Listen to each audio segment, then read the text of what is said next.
Today, we're touring Jean's garden in Fort Bend County. Jean is a longtime gardener with a large collection of fruit trees, herbs, flowers, and other ornamental plants, nut trees, and more in her eclectic garden. It's just a little bit of everything. If I see something I like in the nursery, I bring it home and find a place for it. So, got a little bit of everything out here. This is the vegetable garden. It's not really been planted much this year. There's some leftover Chinese pink celery and poppies are popping up in there. And that's about it. Some green onions are still in there. A couple of beets and scarecrows that's been eaten by the squirrels. Not eaten, but made nest out of.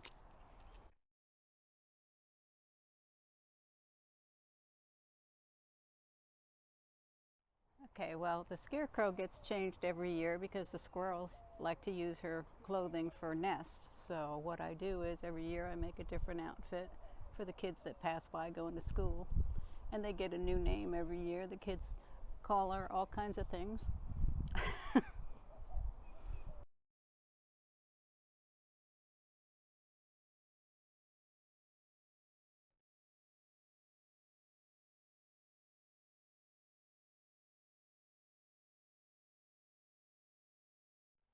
That's the Chinese pink celery. I'm leaving it to go to seed, so it's getting really. It's a beautiful plant. I like to put it in the flower beds. That's going to be next year.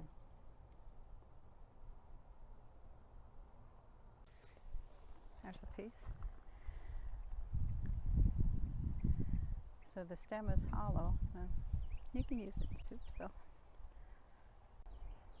there's one of the squirrels. They're all out here eating everything I plant. Everything edible they eat. I don't know what he's eating now, but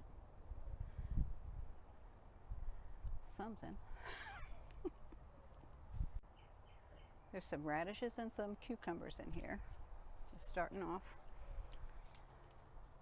This is the butterfly garden here. Look, the Monarch Waystation. So I got I have the plants all through the yard to certify for the Monarch Waystation for the butterflies to make them happy. Lots of flowers, lots of milkweeds, and I can't remember the names of all the. This mostly I'm getting the black swallowtail and monarchs coming in, but it's the beginning of a butterfly garden.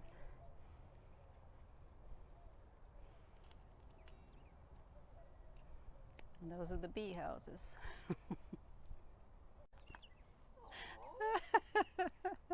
There's my buddy Boone. Thank you for joining us in the garden, Jean's garden. Here, you see them right here? It's like a little green flower, and it turns into the fruit, and then the squirrels come and eat them all.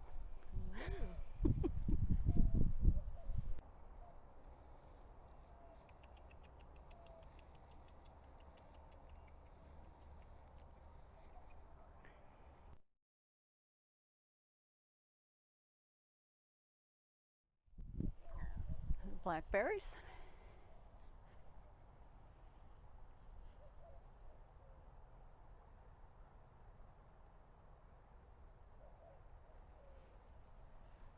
And the red silk pomegranate.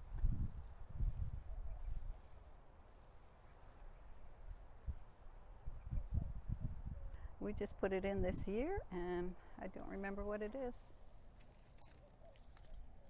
It is bumper Satsuma. Need some spray. Get rid of the leaf miners.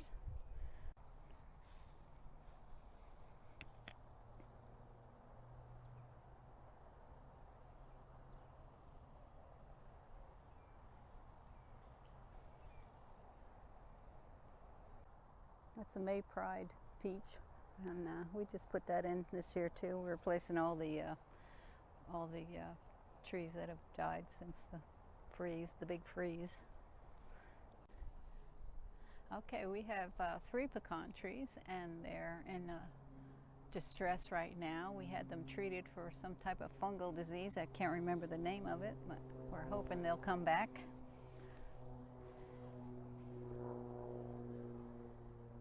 That at least they're budding out, some of them. My father got me interested when I was a little kid. He used to have a vegetable garden, and he gave me a pack of radishes one day and sent me on my way to plant them, and the rest is history. I've always been interested. Talk about the fruit trees. Bottle tree. Oh, the bottle tree?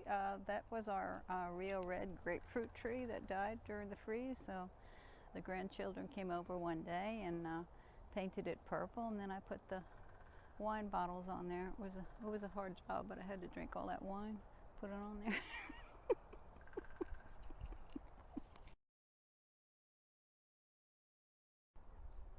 That's the first flower of my petunias. That's a, what is it? Shockwave denim petunia. That's a pretty one. Doesn't look like denim though.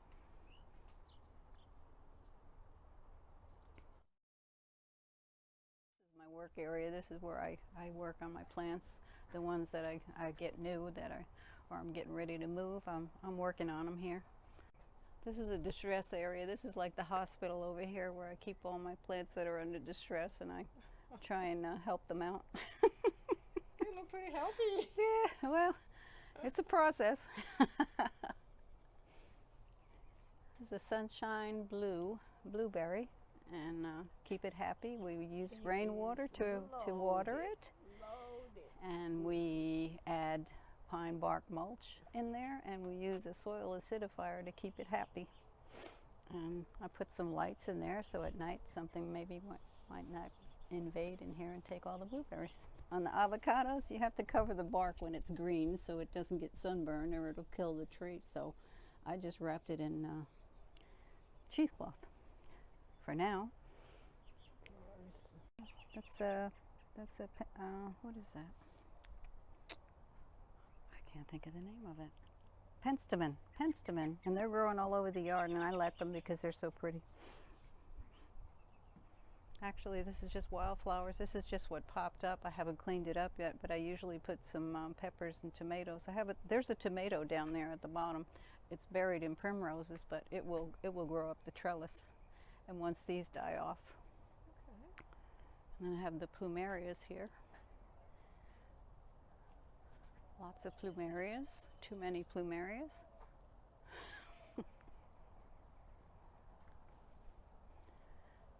That's my key lime. I put this sticky here. I was hoping to get the leaf miners, catch the leaf miners. I need a new one on here, but the leaf miners get attracted to the yellow and get stuck. That's my miwa kumquat. It's no more. It made a lot of lovely kumquats. They're gone. Sculptures, natural sculptures in the garden. I just keep a lot of the plants in the pots. I don't know why. I just do. But this is a little dragon fruit. We got a little herb bed, little herbs in here on this pot. I'm keeping the citrus. There's some other dragon fruit coming back.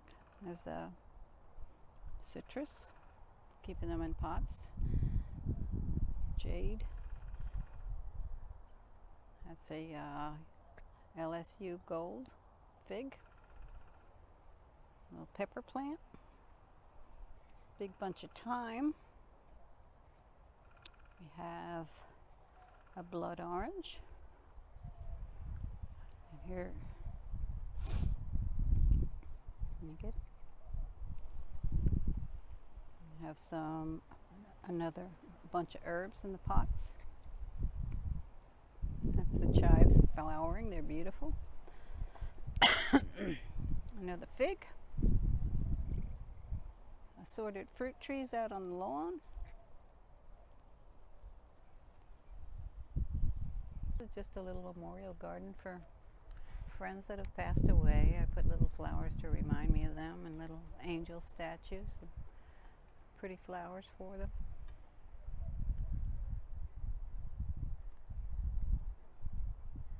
Lots of bulbs, lots of herbs, wildflowers, a little bit of everything.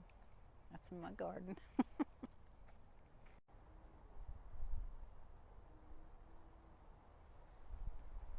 the penstemon too. It pops up everywhere. It's a penstemon. I let them go. They're pretty.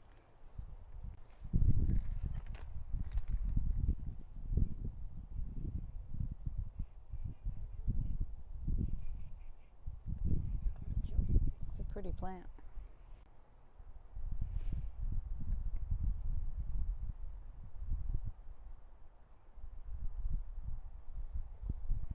I have tags on everything because I can't remember.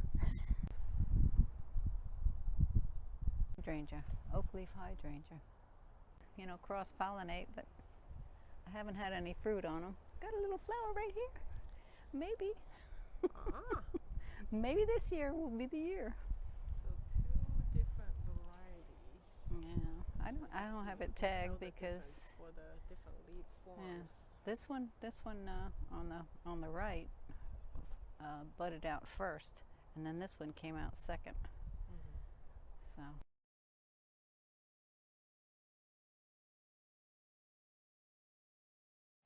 Maintenance is non-stop here. I'm just constantly going from one bed to another. In the springtime, I just weed as much as I can until the trash comes and takes it away, and then I fill it up again. Every week is a different bed that I work on.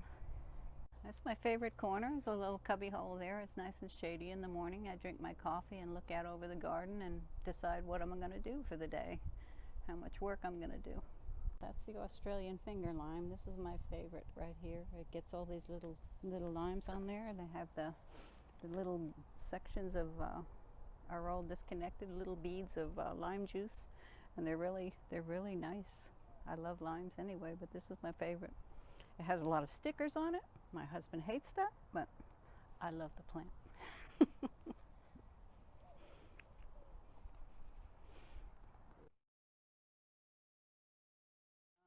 Bonanza peach.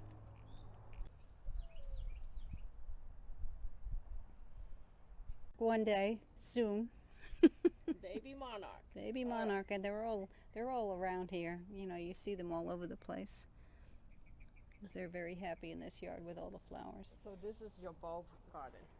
This is a crinums, a big bunch of crinums. They're all pink, and there's a few amaryllis.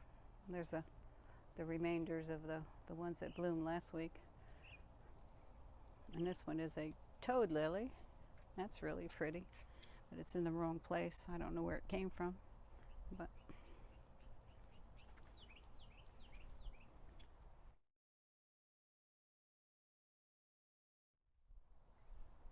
Let's take one more look at Jean's eclectic garden. I hope this tour gives you ideas and inspiration to add more to your garden.